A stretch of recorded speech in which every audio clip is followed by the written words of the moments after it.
première fois que mon grand frère m'a amenée à la bibliothèque avec lui, ça devait être en novembre 1972. Je venais d'entrer en 6e, j'avais 11 ans, et donc il était question pour moi de devenir une grande. Et les grands vont à la bibliothèque. Et en plus, cette bibliothèque dans le quartier, elle était très attendue à l'époque parce qu'elle était radicalement différente de toutes les bibliothèques traditionnelles qu'on avait dans le quartier. Son architecture, son emplacement, son accueil et tout ce qu'elle proposait, et la musique, et pour les petits, et des animations. Donc c'était très attendu parce que c'était un gros pari. Eh bien, je m'appelle Denis, je suis retraité, je suis artiste-interprète. J'ai la chance exceptionnelle de pouvoir habiter dans le 5e arrondissement depuis 2004, mais j'ai fréquenté le 5e arrondissement du temps de mes études de psychomotricien à la Pitié-Salpêtrière, et je crois que j'en ai un souvenir très flou, mais je crois que je suis venu préparer mes examens dans cette bibliothèque Buffon. Voilà, et quand je traversais le Jardin des Plantes, je me disais, c'est vraiment un lieu exceptionnel quand je traversais pour aller à la fac Jussieu, entre la Pitié et la fac Jussieu. Voilà, Cela m'a amusé de voir que la bibliothèque Buffon fêtait son cinquantenaire, parce que je me rappelle assez bien y avoir été dès 1972, pour des raisons que j'expliquerai ensuite, et avoir été très enthousiasmée d'entrer dans ce nouveau type de bibliothèque. J'avais déjà fréquenté des bibliothèques provinciales et des bibliothèques parisiennes auparavant, et celle-là, c'était une bibliothèque nouveau style. Et j'avais été bluffée de voir comment ça se présentait. La première fois que je suis entré dans la bibliothèque, c'était en 72. La bibliothèque venait d'être inaugurée et j'habitais dans le quartier depuis 1 an ou 2. J'habitais rue Gracieuse, près de la place Monge, et j'avais un vrai plaisir à habiter là, mais quand j'ai découvert cette bibliothèque qui est sortie de terre, toute vitrée, avec ses tons verts et marrons qui rappellent si bien le Jardin des Plantes, j'avoue que j'ai eu un très grand plaisir à découvrir la bibliothèque, et quand j'ai vu les richesses qu'elle possédait, c'est devenu très vite ma maison pendant les quelques années où j'ai habité par ici. Et c'était vraiment quelque chose qui pour moi a fait choc, parce que je voyais les bibliothèques plutôt comme des institutions un peu resserrées sur elles-mêmes, ou du moins, sinon poussiéreuses, un petit peu austères. Et là, il y avait une respiration, une transparence que j'ai trouvée tout à fait intéressante. Pour moi, c'était inédit. Pour moi, une bibliothèque, c'est une nécessité comme une boulangerie, quoi.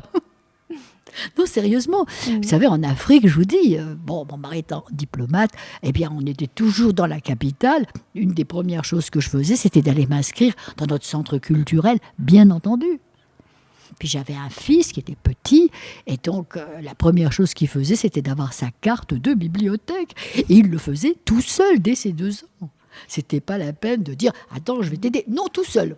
On m'a inscrit à la section jeunesse parce que à l'époque, on ne pouvait aller dans la section adulte qu'après l'âge de 13 ans. Donc de 11 à 13 ans, on était forcément à la section jeunesse. Ça m'a beaucoup plu parce que le décor, il était très branché, comme on disait à l'époque, c'est-à-dire qu'il y avait des poufs où on pouvait s'asseoir par terre. C'était pas le système de table avec les chaises où on devait être sage. Là, on avait le droit de bouger. Et il y avait des bibliothécaires qui étaient très proches de nous pour répondre à toutes nos questions sur les contes de ceci, qui est tel auteur, qu'est-ce que ça va m'apporter, voilà, des choses, des questions comme ça. Et je me souviens d'ateliers de lecture à voix haute qui se faisaient et qui m'a... Enfin, ça m'a beaucoup aidée Comme je suis très bavarde, ces ateliers de lecture à voix haute m'ont permis de parler plus lentement et de faire des respirations qui permettent aux autres de m'interrompre. J'ai gardé ma carte de la bibliothèque depuis les origines. Pourquoi ? J'ai eu toujours une tendance à la documentation et à la fréquentation des bibliothèques. Ça a d'ailleurs été le fil de toute ma carrière par la suite. Et j'ai eu une attache vraiment particulière pour cette inscription à Buffon. C'était un petit peu comme mon introduction dans mon futur métier. Je faisais à l'époque, j'avais présenté le concours de l'école des bibliothèques. Et par ailleurs, je venais de finir un diplôme en documentation. Et donc, je rentrais un peu dans le concret de ce qui allait être mon avenir. Et j'ai gardé ça, je continue à garder cette carte comme un totem. Il se trouve que j'ai beaucoup fréquenté cette bibliothèque dès le début et toujours de manière hebdomadaire. Pour des raisons professionnelles, parce que d'abord je suis moi-même bibliothécaire et qu'ensuite j'ai commencé par travailler à ce qu'on appelait autrefois l'UPMC, c'est-à-dire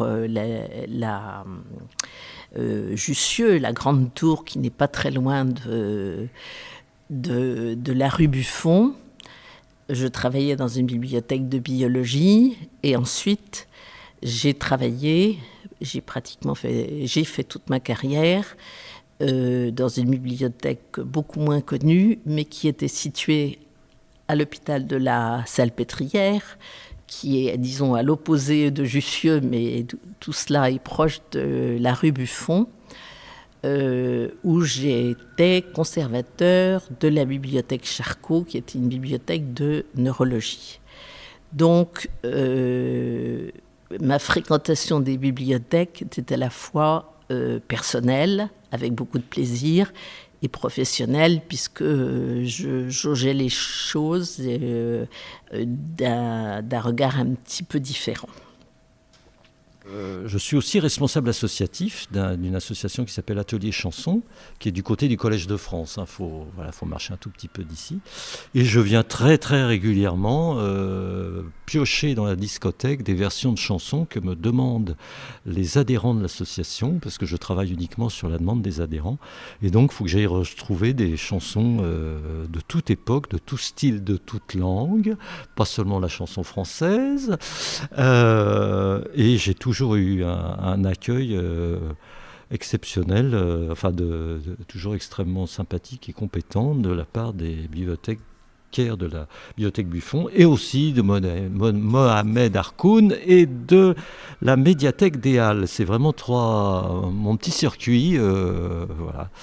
Et je découvre plein de choses dans les deux bacs de nouveautés ou de coups de cœur préparés par les bibliothécaires. J'ai découvert plein de musique, là pour mon usage personnel, mais dont je fais profiter tous mes amis et éventuellement des adhérents dans ces bacs, ou par les conseils aussi des discothécaires. Voilà, et pour moi, c'est un lieu de vie et de culture qui est vraiment fondamental. Je veux dire, un coup de déprime, je vais au Jardin des Plantes et à la bibliothèque et tout va bien.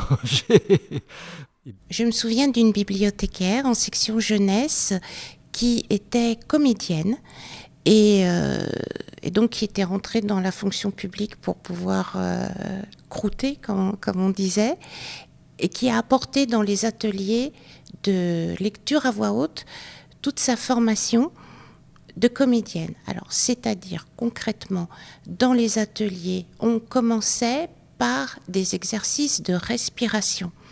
Inspirer, expirer, en gonflant le ventre, rentrant le ventre, pour sentir le souffle dans notre corps et ce que ça nous faisait au niveau des émotions, c'est-à-dire au niveau du plexus solaire. Et sur l'expiration, elle nous a appris à lâcher le son Donc, ce dont je me souviens, c'était faire le mort, c'est-à-dire le dernier râle, parce que le son se greffe sur le dernier râle. C'était très amusant, à 11 ans, c'était très amusant. Et donc, ça nous a appris à poser la voix, à respirer, et après nous avions des exercices d'articulation comme au théâtre, les chaussettes de l'archiduchesse, etc.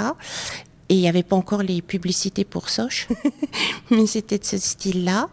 Donc c'était très amusant, on travaillait en sous-groupe pour les répétitions, et puis après, bien sûr, on choisissait un texte, et après on travaillait l'interprétation, c'est-à-dire changer les voix, faire des voix hautes, des voix graves, et elle tenait beaucoup à ce qu'elle appelait l'intention, c'est-à-dire l'intonation à mettre, et aussi la ponctuation. C'est là que j'ai appris que on s'arrête 1 seconde en levant la voix quand c'est une virgule, on s'arrête 2 secondes, c'est-à-dire le temps d'inspirer, de respirer en baissant la voix quand c'est un point, voilà, les points-virgules, enfin... Comme mon papa était musicien de jazz, j'ai très vite fait le rapport entre la ponctuation et le solfège. Alors, la première chose qui me vient à l'esprit quand je pense à la bibliothèque, c'est le souffle, le plaisir qu'on a à découvrir les rayons, la richesse des rubriques et plus particulièrement encore ce qui concernait le rayon musical. Il y a eu là des découvertes pour moi qui ont été tout à fait intéressantes et qui sont venues nourrir ma curiosité sur le chant populaire en particulier. C'était quelque chose que j'ai trouvé tout à fait nouveau pour moi et croyez-moi, je l'ai bien usé.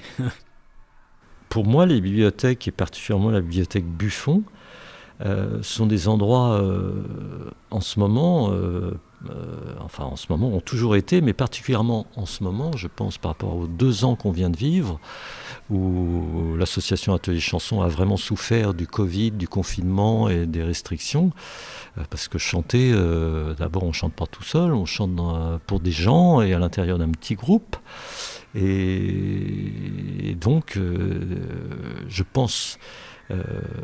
les bibliothèques sont des lieux pour moi vraiment, vraiment importants, et je pense aussi que l'essor, je veux dire, le développement de tous les outils numériques ont une face extrêmement négative, où, et ça je pense que n'importe quel psy vous confirmera ça, que les enfants, les adolescents s'enferment devant les écrans chez eux, et que les bibliothèques ont vraiment un rôle à jouer de resocialisation et d'ouverture d'esprit de toute population, mais particulièrement pour les enfants et les adolescents, quoi.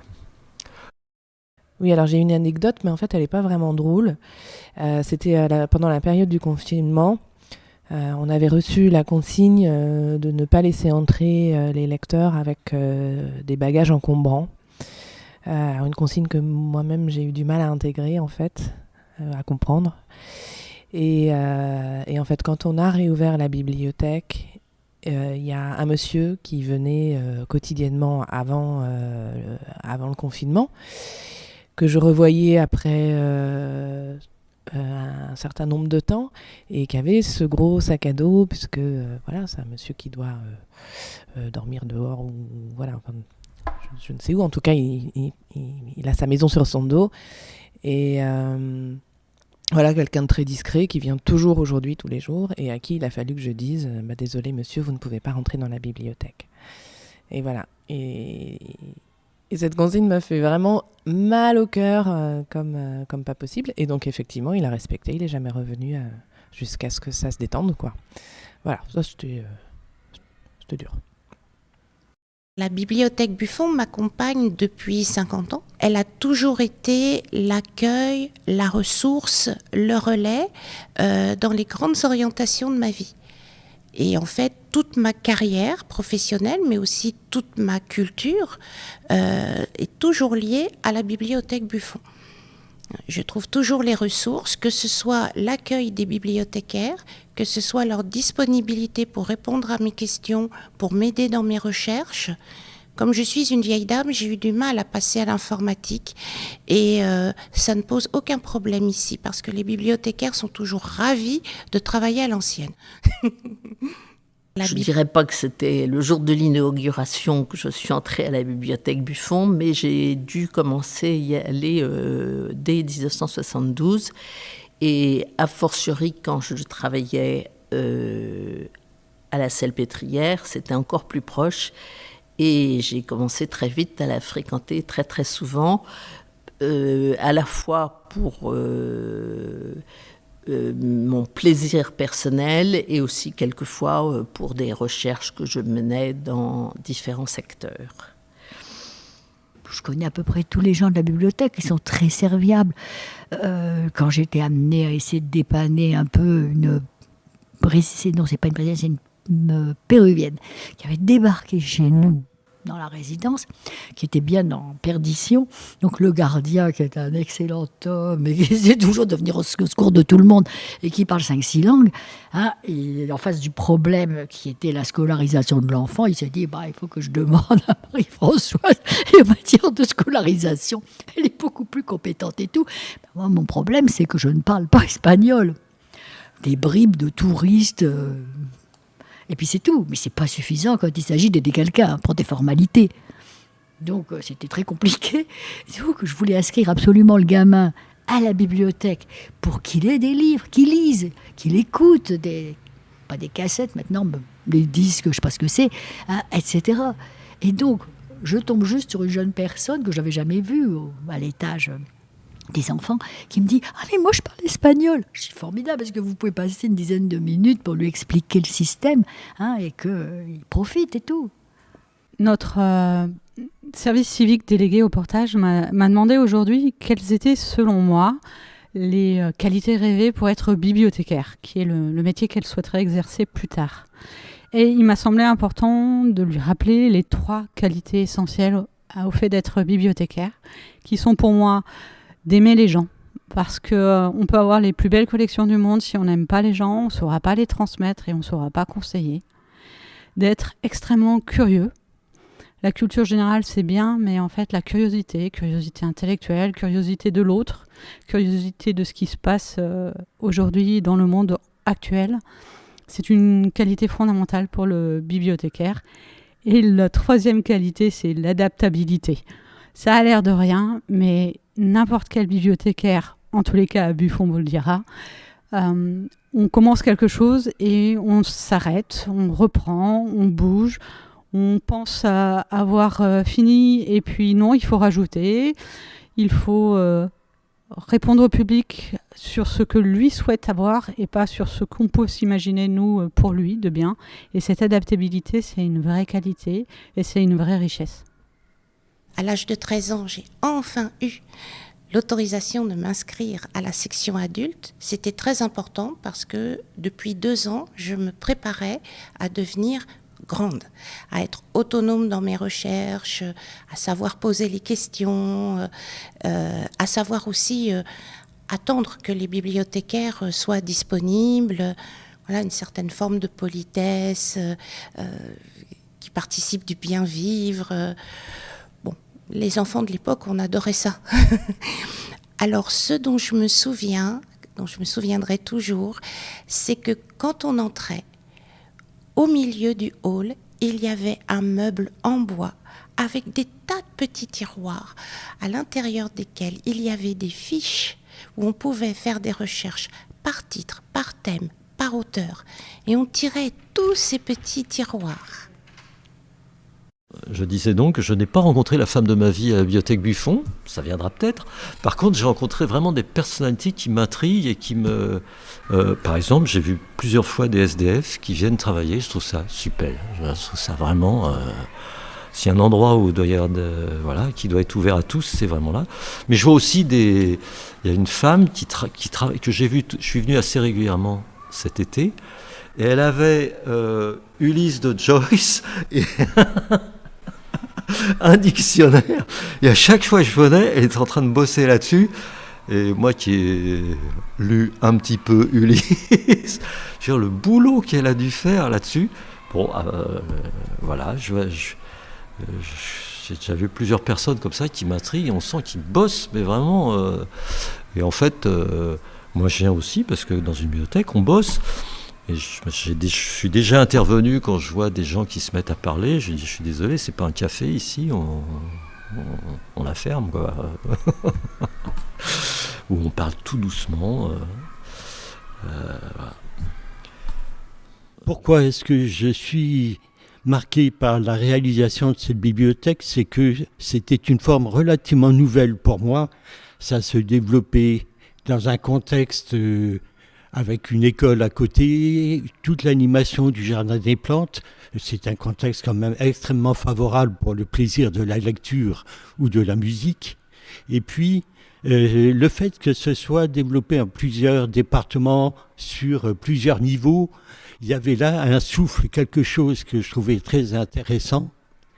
Et il se trouve que dans mon travail, ultérieurement, j'ai eu à participer à la création d'une bibliothèque. Alors c'était un autre contexte, c'était dans des bâtiments historiques du XVIIIe siècle, remaniés, mais il n'empêche qu'il y avait quelque part une réflexion sur l'aménagement des lieux dont je me suis dit que Buffon, pour moi, avait été un peu un prototype et ça a guidé quelque part ma réflexion sur la façon de répartir les choses avec des notions de stockage, des notions de mise à la disposition du public des documents avec un aspect de classification qui est évident. Le plaisir de l'accueil, il faut que ce soit accueillant, une bibliothèque, ça ne peut pas être autrement. Et que le lecteur lui-même se sente chez lui. Si on le voit commencer à sortir ses documents, s'installer, rester comme ça plusieurs heures dans les lieux, on sent qu'il y a quelque part une adoption qui se fait là. Et cette notion de plaisir, de travail dans les lieux, c'est vraiment pour moi, avec la bibliothèque Buffon, que ça a démarré. La première chose qui me vient à l'esprit quand je pense à une bibliothèque et à la bibliothèque Buffon, bien que ce ne soit pas la seule que je fréquente, c'est le plaisir d'arriver dans un endroit où je vais pouvoir farfouiller dans les livres. C'est complètement gratuit, donc on a l'impression de... Je vais utiliser une image forte, mais on a l'impression d'aller chercher un cadeau. Et en ce qui me concerne, ce n'est pas un cadeau, mais 5 ou 6 cadeaux, parce que je suis un peu boulimique. Et aussi, cette façon d'accueil dans une bibliothèque, où en gros, c'est une image un peu banale, mais on vous offre les clés du savoir et de la culture. Et je trouve que c'est très, très important parce que ça continue actuellement et que c'est une notion qui, en quelque sorte, tend à se perdre. Donc, pour moi, ça continue à être un plaisir et aussi une satisfaction intellectuelle de savoir que pour moi, mais aussi pour des tas d'autres gens, et notamment les gens plus jeunes et les enfants, il y a cette notion. Je pense à une bibliothèque que je fréquente qui n'est pas la bibliothèque Buffon, mais vous verrez pourquoi je vous en parle, à la bibliothèque Marguerite Audoux, qui est dans le centre de Paris. Il se trouve que la section enfantine n'est pas très, très loin de la section des adultes. Et je suis toujours effarée de voir tous ces petits-enfants qui viennent visiblement du quartier et qui arrivent avec des piles de BD ou d'albums et qui repartent encore plus chargés. Et je trouve que c'est extraordinaire qu'en 2022, ou même en 2010 ou même en 2022, ces enfants aient encore ce réflexe-là, même si je pense qu'ils lisent plutôt des mangas que des livres de Dickens, mais la question n'est pas là. Pour les enfants, l'atelier de calligraphie chinoise, ça reste un excellent souvenir. Moi, j'avais ma petite fille toutes les vacances scolaires, donc si je ne l'emmenais pas dans notre propriété en Normandie, on était ici et elle ne voulait absolument pas aller dans un centre aéré. C'est moi qui faisais le centre aéré. Et donc, on était régulièrement, elle était inscrite à chaque fois pour les ateliers que vous offriez pour les enfants. Non, il y a eu des quantités d'initiatives très intéressantes et qui développent l'esprit. J'ai une anecdote qui peut être amusante raconter, c'est qu'en fait, je suis passé il y a quelques mois par hasard au Jardin des Plantes et il se trouve qu'à ce moment-là, j'avais un livre pour un petit-fils, un petit bonhomme de 2 ans, que je recherchais pour pouvoir reconstituer une image qui avait été arrachée. Et je voulais retrouver la version originale pour savoir comment réparer le livre. J'ai été au Jardin des Plantes en train de me promener avec ma femme et notre petit-fils. Et à ce moment-là, j'ai vu la bibliothèque Buffon. Je me suis dit, je vais rentrer à la bibliothèque et je vais voir si je trouve le livre. Coup de chance, le livre était là. Mais en même temps que j'avais le livre, il y avait les dames qui étaient là à l'accueil qui me disaient « Mais vous savez, nous allons fêter les 50 ans de la bibliothèque ». Alors j'ai trouvé le concours de circonstances tout à fait épatant parce que pour moi, c'était quand même ma première bibliothèque, ma première vraie bibliothèque dans Paris. Et c'est le hasard qui fait que j'ai entendu parler du cinquantenaire et j'avais le souvenir d'avoir gardé ma carte de lecteur. Parce que justement, c'était pour moi comme un totem. Et c'est ainsi que j'ai repris contact avec le personnel actuel pour réévoquer les souvenirs de l'année 72. Ma première expérience quand je suis enfin venue à la bibliothèque adulte, c'était au milieu du hall d'entrée. Ce grand meuble de bois qui était vraiment à l'ancienne, ça sentait le bois, l'encaustique, voilà, quand on passait la main, c'était un peu rugueux, il y avait des parties plus douces, des parties plus rugueuses qui étaient usées par le temps, et puis l'odeur. Et ce meuble était constitué de beaucoup de petits tiroirs, tout mignons, et quand on les ouvrait, eh bien, c'était la caverne d'Ali Baba. C'était un autre monde qui s'ouvrait à nous. Donc on pouvait choisir par thème, par auteur et par titre. Et moi, j'adorais parce que il y avait le nez qui était sollicité, il y avait le toucher des petites fiches carton, il y avait la vue et il y avait cette recherche qui était... On voyait l'étendue de sa recherche parce qu'on ouvrait les tiroirs, on les refermait, on les rouvrait et voilà. Et les gens étaient ensemble. Donc le silence était de rigueur, bien sûr. Alors, du coup, tout se passait par les yeux, par les petits gestes, par les mimiques. Et quand on rencontre quelqu'un par les yeux, j'ai remarqué qu'on le rencontre plus. On le rencontre plus. Alors, c'est vrai que quand l'informatique est arrivée et que ce meuble a disparu, ça m'a fait un trou au cœur. Parce que j'aime pas du tout l'informatique. C'est peut-être très rapide, très efficace, mais je ne suis pas sûre que l'efficacité et la rapidité soient le propre d'une bibliothèque. Moi, ce qui me plaît vraiment dans une bibliothèque, c'est que c'est complètement varié, quoi. C'est vraiment... bon, moi, je viens principalement pour les musiques, mais j'ai déjà découvert des livres. Le dernier que j'ai découvert, c'est un livre de Zadie Smith, qui était bon, je la connaissais déjà en tant qu'écrivaine, mais là, son dernier livre de nouvelles, c'est vraiment exceptionnel. Et j'ai découvert parce qu'il était montré, quoi. Si la bibliothèque Buffon était un livre, ce serait l'histoire naturelle de Buffon, donc naturaliste, qui a donné son nom à la rue et à la bibliothèque, bien sûr parce qu'il y a la proximité du Jardin des Plantes, et qu'il y a sa statue dans le Jardin des Plantes. Alors effectivement, si jamais un jour la bibliothèque change de nom, il faudra changer de livre. Mais pour l'instant, en fait, l'histoire naturelle de Buffon, c'est un livre qu'on a dans nos fonds, qui n'est jamais emprunté, mais qui a des illustrations absolument merveilleuses d'animaux qui ont été étudiées par Buffon. Et voilà, et nous avons travaillé dessus pour l'anniversaire. On a vraiment eu un grand plaisir à choisir ces images qui sont absolument fabuleuses. Donc voilà, donc ce livre qui reste sur les étagères, qui ne bouge pas, qui est très peu ouvert, et pourtant un des trésors de la bibliothèque. La première fois que je suis venue, mon grand frère est vite reparti à la bibliothèque adulte. Et moi, je me suis trouvée toute seule, très impressionnée, très timide et ne connaissant rien.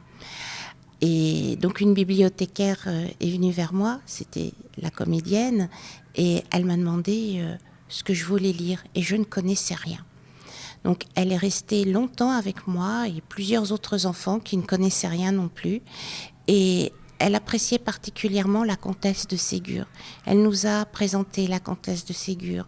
Elle nous a raconté son univers. Et elle nous a distribué des livres, les livres qu'il y avait là. Et moi, j'ai reçu les mémoires d'un âne. Donc, j'ai commencé à lire.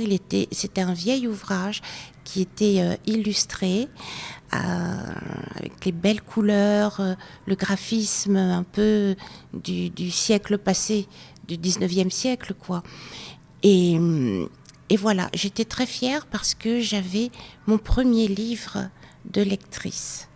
On pourrait utiliser des métaphores. Par exemple, si la bibliothèque Buffon était un livre, pour moi, ce serait un livre très épais, très long à lire. Et on peut prendre par exemple les Buddenbrook de Thomas Mann.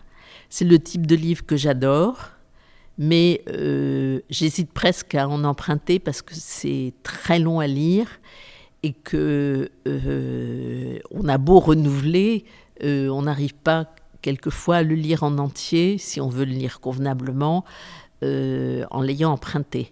Mais pour moi, un livre comme les Buddenbrook de Thomas Mann, c'est le type même du livre de bibliothèque. Bon, j'ai des valeurs un petit peu anciennes là, quand je dis ça, mais c'est aussi la découverte d'une littérature très riche.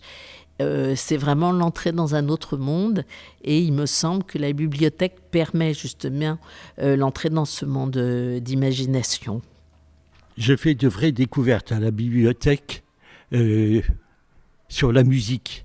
J'avais peu fréquenté des discothèques au préalable. C'était quelque chose pour moi d'une richesse tout à fait étonnante et que j'ai trouvé d'une richesse tout à fait passionnante parce que il y avait là des ressources qui pour moi étaient tout à fait nouvelles et je les ai exploitées vraiment avec beaucoup de plaisir. Mon frère avait un peu les mêmes intérêts que moi et lui aussi venait emprunter les disques. On faisait des compilations, on constituait des bandes pour pouvoir garder des extraits de tout ce qu'on a eu et j'en garde encore des traces, des souvenirs. Ça devait être en 1974. Nous venions à la bibliothèque avec ma bande de copines et on se prenait pour les reines du monde et moi mon papa était musicien de jazz et donc pour moi le jazz c'était un truc de vieux, c'était rasoir et nous on allait découvrir le monde et c'était donc la pop musique dont mon père ne voulait pas entendre parler. Et mon frère était passionné par la pop musique, mais bien sûr, il ne voulait pas prêter ses disques aux petites grues. On avait 7 ans de moins, on était des petites grues. Et il y avait donc tout en haut une discothèque, on appelait ça la discothèque, et où on pouvait écouter et emprunter des disques. Alors d'abord au casque, mais il y avait une pièce qui s'appelait l'auditorium. Et pour moi, l'auditorium, c'est cette pièce. Mon papa travaillait pour la CBS et donc il y avait vraiment la même qualité d'écoute que quand on allait dans les studios de la CBS, sauf que là c'était à nous, c'était notre univers. Et alors le disquaire, il était génial. Il n'était pas avare de conseils, il était passionné de musique, il était lui-même guitariste et tout. Et moi j'aimais bien les Beatles, mais j'y connaissais rien parce qu'à la maison on n'écoutait pas les Beatles. Mon frère, lui, il était très David Bowie. Et donc, les Beatles, c'est un truc de ringard pour lui. Et il nous a fait découvrir le Sgt. Pepper's Lonely Hearts Club Band. On est entré dans l'auditorium. On n'a pas été sous casque. Sauf que nous, on ne connaissait pas la stéréo. À l'époque, les tourne-disques à la maison n'étaient pas en stéréo. Et là, on a découvert la stéréo. On s'est allongé sur la moquette verte, on s'est donné la main, c'était très hippie à l'époque, on était tout proche de 68, donc on aimait bien s'allonger par terre, fermer les yeux, se donner les mains. Et d'un seul coup, le son a démarré. Un son qui nous entourait, comme si tout ce qui se passait dans le disque, tous les personnages qu'il y avait dans le disque étaient vraiment avec nous sur place et le son arrivait de partout. Ça a été une expérience fantastique. Et donc ce disque a fait démarrer chez moi l'écriture. C'était tellement fort l'expérience que j'ai vécue avec la musique du Sgt. Pepper's que en rentrant à la maison, j'ai ouvert mon premier cahier pour raconter toutes les histoires qui m'étaient venues au cours de l'écoute.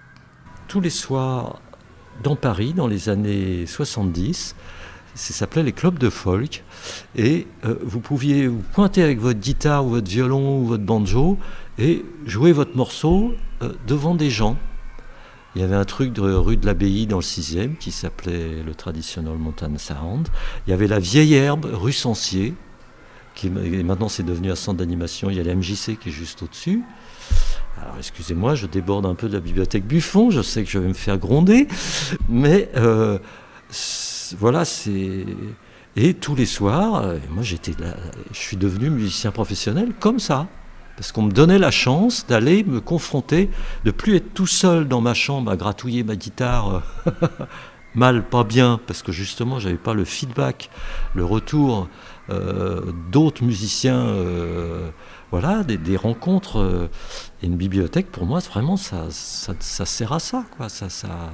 Une bibliothèque comme les centres d'animation, comme les MJC, pour celles qui existent encore, parce que c'est vraiment passé de mode.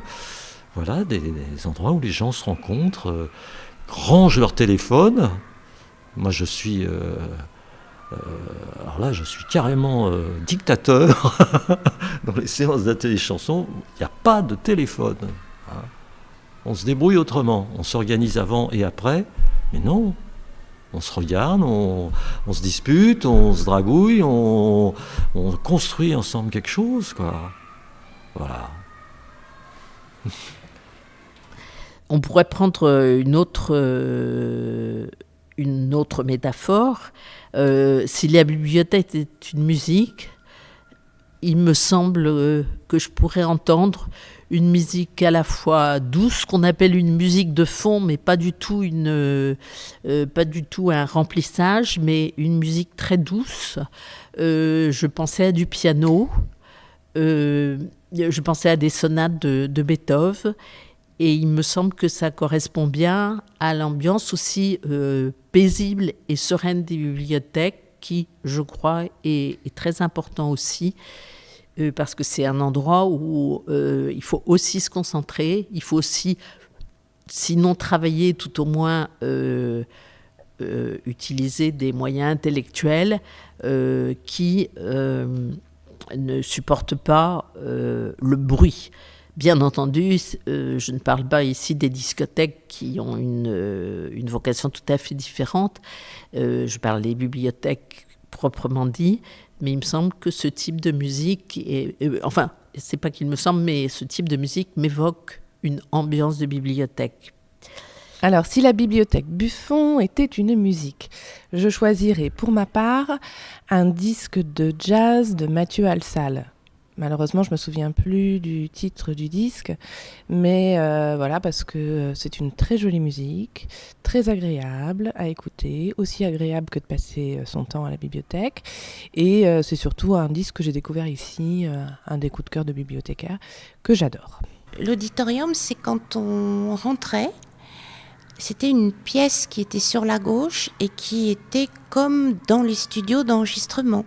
Voilà, avec une vitre teintée, où nous, on voyait de l'intérieur les gens à l'extérieur, mais à l'extérieur, les gens ne nous voyaient pas. Donc, il y avait cette épaisse moquette verte, très agréable, antistatique, là, on ne pouvait pas se prendre de coups d'électricité. Et ce qui m'a vraiment plu, c'était les sièges modernes en tubulure, je ne sais pas si c'est le bon terme, et qui faisait qu'on glissait sur la moquette. On n'avait pas besoin de soulever son siège pour avancer, on glissait. Ceci dit, moi, chaque fois que je suis allée dans l'auditorium, soit j'étais assise par terre, soit je m'allongeais pour mieux écouter la musique. C'était fréquenté beaucoup. Je me souviens que c'était beaucoup ce qu'on appelait à la maison des beatniks, c'est-à-dire c'était beaucoup des garçons, moi, il me paraissait vieux parce que j'avais 13 ans, mais en réalité, il devait avoir 20-25 ans. 13 ans, 20-25 ans, ça paraît vieux. Donc, oui, c'était très chevelu. Pas d'éléphant. et donc, c'était presque religieux, cette recherche dans les bacs où on entendait que le bruit du plastique qui cognait ou qui frottait le long des bacs en bois. Voilà, c'était une atmosphère qui était à la fois festivale, mais à la fois avec un calme presque grégorien. Si la bibliothèque Buffon était une couleur, pour moi, ce serait à l'évidence le vert, le marron, les couleurs de la nature, les couleurs de la vie. Le Jardin des Plantes, c'est quand même une institution tout à fait remarquable qui a un passé très intéressant. Et je trouve bien de comparer une bibliothèque à un arbre, à la vie qui se développe dans toutes les ramures. Il faut un grand arbre pour parler de la bibliothèque Buffon, soit une forêt, soit un grand arbre comme un chêne qui abrite une multitude d'oiseaux, plein de discours, plein d'échanges qui se font. Et je trouve qu'il y a une intrication, pour moi, évidente entre la nature, les sciences naturelles et une bibliothèque comme la bibliothèque Buffon. Si la bibliothèque Buffon était une couleur, ce serait... J'ai pensé au vert du Jardin des Plantes, bien sûr, au vert de la nature, et au vert des poteaux qui sont dans la salle du 3e étage, parce qu'il y a eu une longue discussion entre collègues, à savoir qui aimait ce vert et qui n'aimait pas ce vert. Moi, j'aime beaucoup ce vert. Voilà. C'est le vert qui est à l'origine de la bibliothèque, donc le vert est là depuis 50 ans, et donc il y a quelques collègues qui sont lassés de ce vert, mais moi qui suis là depuis pas si longtemps que ça, je le trouve très beau. D'autant qu'en fait, je trouve intéressante cette question des couleurs parce que je viens d'une bibliothèque blanche et tout ce blanc, à un moment donné, c'était un peu trop de blanc, un peu froid. Alors c'est sûr que quand la lumière rentrait, c'était très joli, mais d'arriver à la bibliothèque Buffon et de retrouver des couleurs, même si c'est pas la tendance du moment, moi ça m'a fait du bien, j'aime les couleurs. Donc voilà, la bibliothèque Buffon est une bibliothèque de couleurs.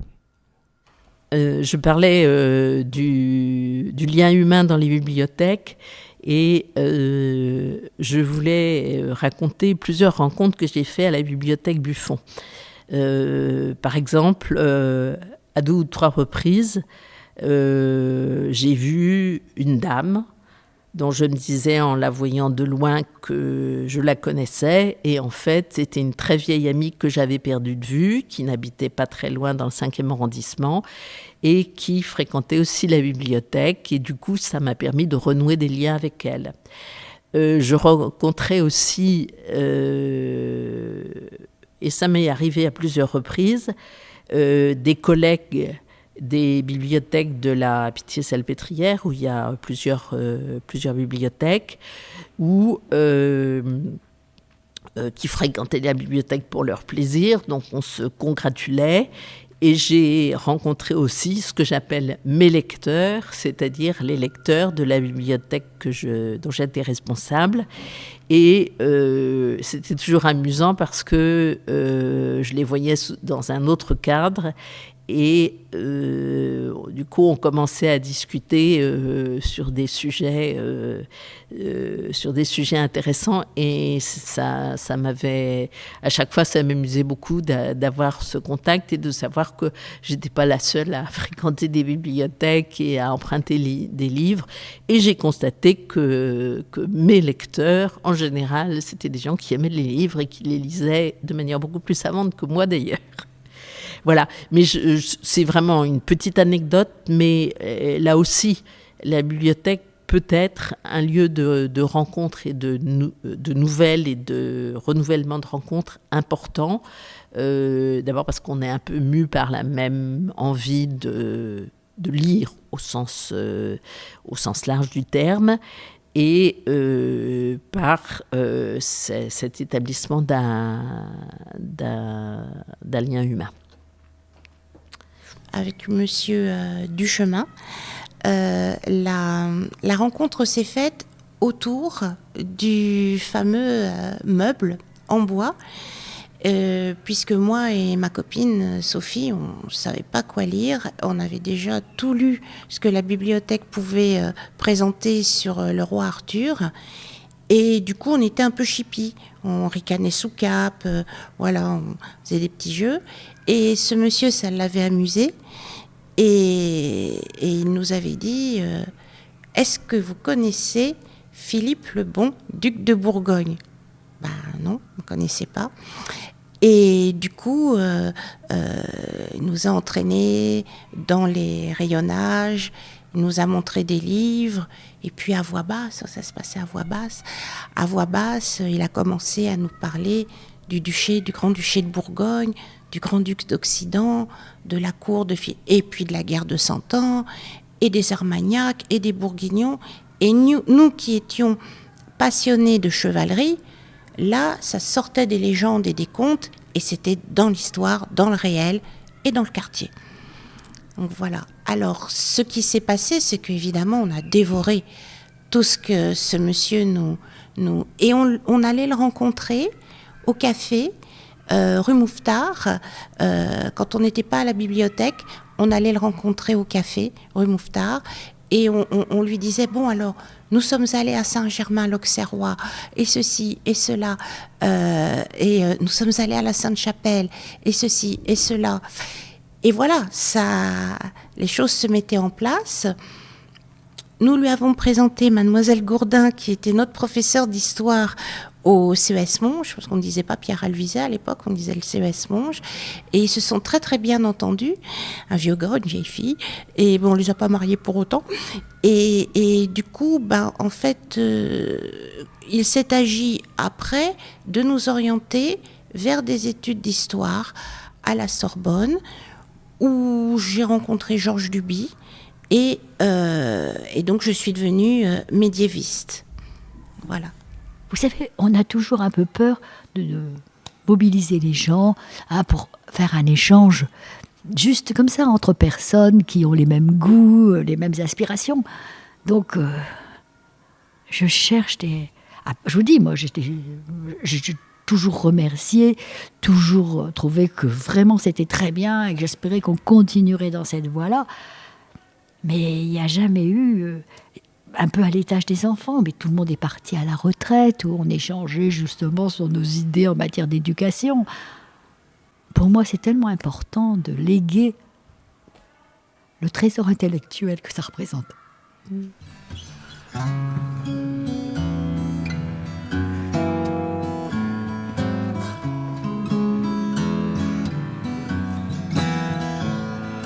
Chanson, toi qui ne veux rien dire, toi qui me parles d'elle, et toi qui me dis tout. Si c'était un arbre, alors là j'hésite, parce qu'en fait on a un magnifique ginkgo qui devient tout jaune à l'automne et qu'on aperçoit notamment du bureau de la direction, qui est dans le jardin des plantes, qui est vraiment magnifique. Mais mon cœur balance avec le magnolia, qui est vraiment juste à l'entrée de la bibliothèque et dont on guette la floraison tous les ans. Voilà. Et comme il est vraiment sur le trottoir de la bibliothèque, il nous appartient un peu, quoi. Voilà. Il y a quelque chose à quoi j'accorde un certain plaisir, c'est le fait d'avoir des plantes dans une bibliothèque. Alors a priori, ce n'est pas vraiment conseillé pour la conservation, mais il y a une évidence pour moi à avoir des plantes, la vie, le développement que représente une plante dans le contexte d'une bibliothèque. Bon, après tout, c'est bien un peu pareil. Quand on fait de la lecture, qu'on fait une recherche personnelle, on fouille, on gratte, on développe, on fait croître une curiosité. Et les plantes, c'est un cadre tout à fait naturel que je trouve formidable pour ça, parce que ça donne le plaisir de la vie qui est là, de la nature qui rentre dans les lieux, qui investit, et ça élargit, ça fait phosphorer le cerveau. Si la bibliothèque était une plante, ce serait un syngonium. Haha. Alors, c'est la plante qui se trouve dans le hall du 2e étage, à l'entrée de la section jeunesse, et dont un bon nombre de collègues ont fait des boutures et maintenant laissent pousser cette plante sur son bureau. Voilà. Et c'est une plante très réjouissante, qui a besoin de lumière et qui pousse très bien. Donc je trouve ça pas mal. Je me rappelle d'un événement organisé à la bibliothèque Buffon qui, je crois, était sous la forme de panneaux d'exposition et qui m'avait paru très passionnant, car c'était une évocation d'un arrondissement très riche, le 5e arrondissement, dont je donnerai les points principaux ensuite, et qui montrait bien l'implantation de la bibliothèque dans un environnement monumental, si je puis dire, au sens des monuments qui l'entouraient, et dans un arrondissement qui a une très très riche histoire.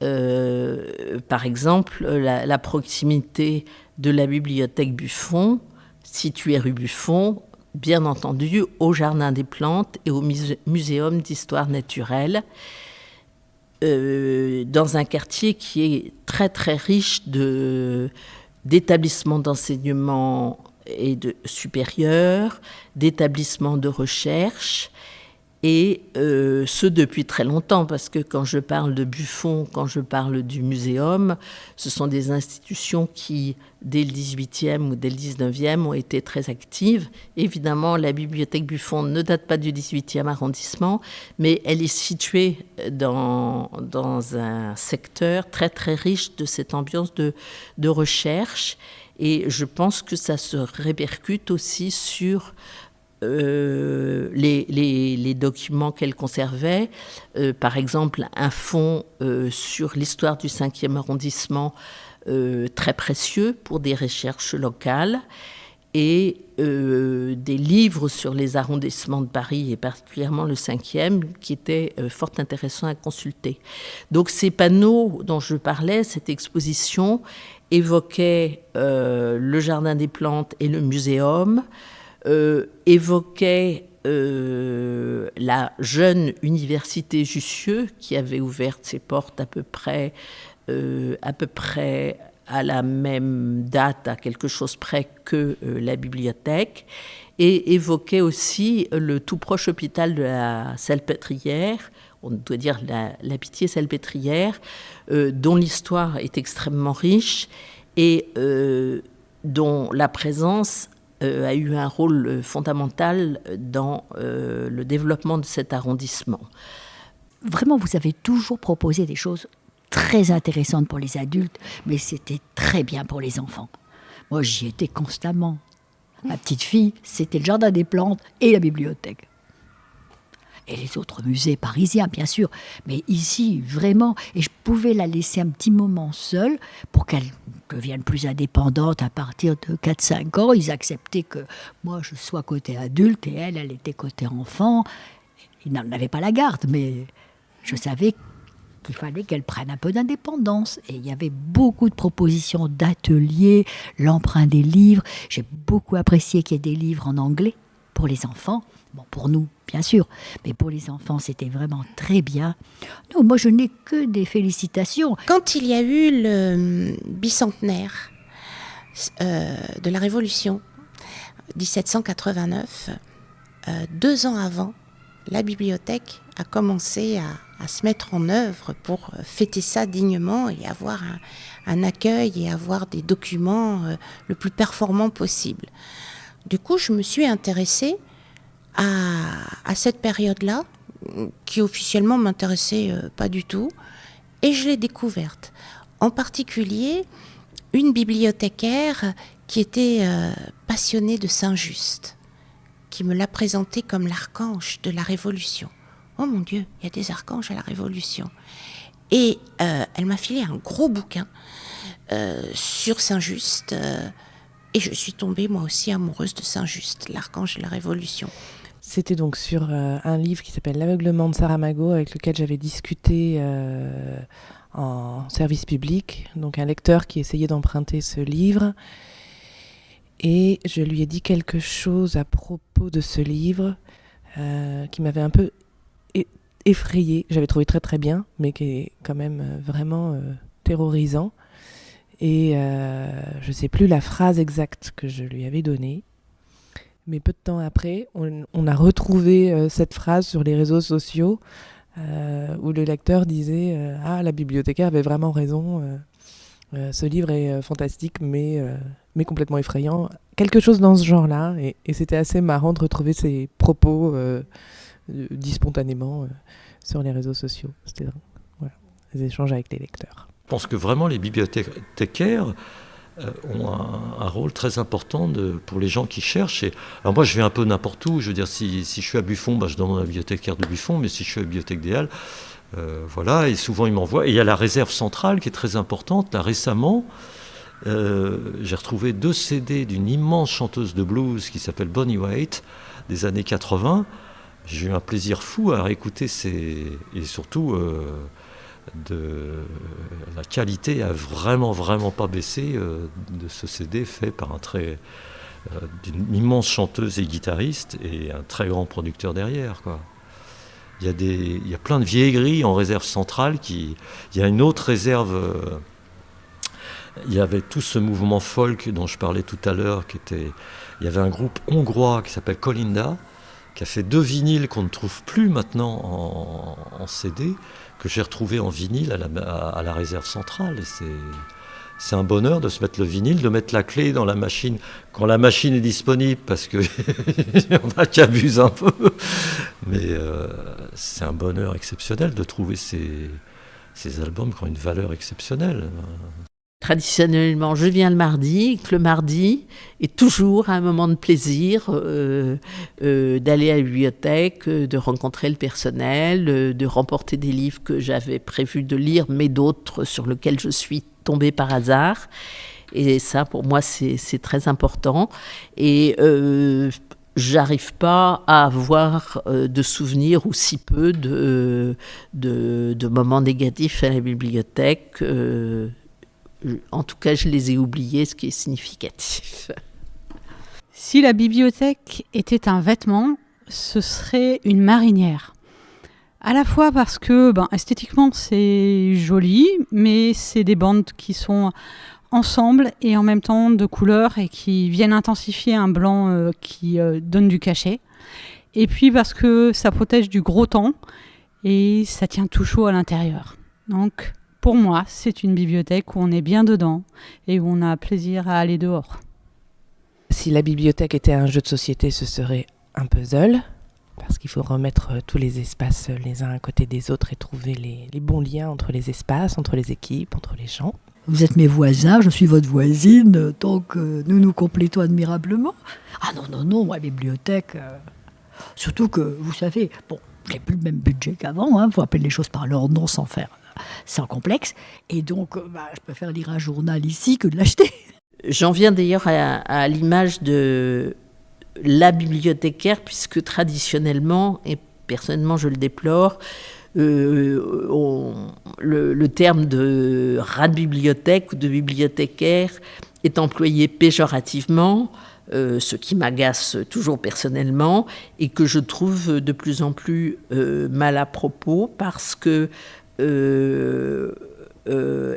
il y a eu, c'est beaucoup moins vrai maintenant, une majorité féminine dans les formations de bibliothécaires et dans le personnel, mais d'abord ça s'est atténué, et que c'est avant tout des gens qui sont formés et très bien formés, me semble-t-il, à une profession qui n'est pas une profession d'enseignant, qui est une profession très très spécifique. Et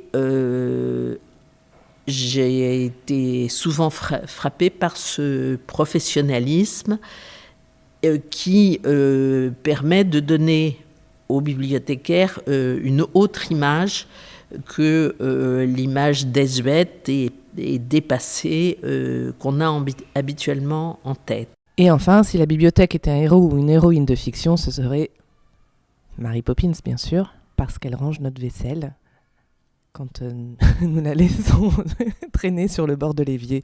Voilà, bon, c'est une histoire interne, mais voilà, nous attendons que Mary Poppins range notre vaisselle parce qu'elle est vraiment super sympa. Aujourd'hui, 5e décennie, on va rentrer dans la 6e décennie d'accompagnement de la bibliothèque Buffon. Le Centre des métiers du livre, depuis 2 ans, m'accompagne dans ma découverte du marketing littéraire et de l'évolution de l'édition. Ils le font très bien. Les ouvrages qu'on peut trouver là-bas sont très éclectiques, donc répondent à toute forme d'éditeur, de désir de devenir éditeur. Les bibliothécaires sont très pointus elles connaissent bien le monde de l'édition, elles connaissent bien toutes les difficultés, les lieux ressources. Donc, une fois de plus, j'entame ma 6e décennie, je fais une métamorphose, encore une mue du serpent, du dragon, cette fois-ci dans le domaine de l'édition. Et comme d'habitude, depuis 1972, je suis accompagnée par une grande richesse des documents qu'on peut trouver et une compétence et en même temps une gentillesse et un investissement de la part du personnel. Voilà, je suis ravie. Je me demande ce qu'on va faire à la 7e décennie, mais déjà, voilà, merci de m'avoir écoutée.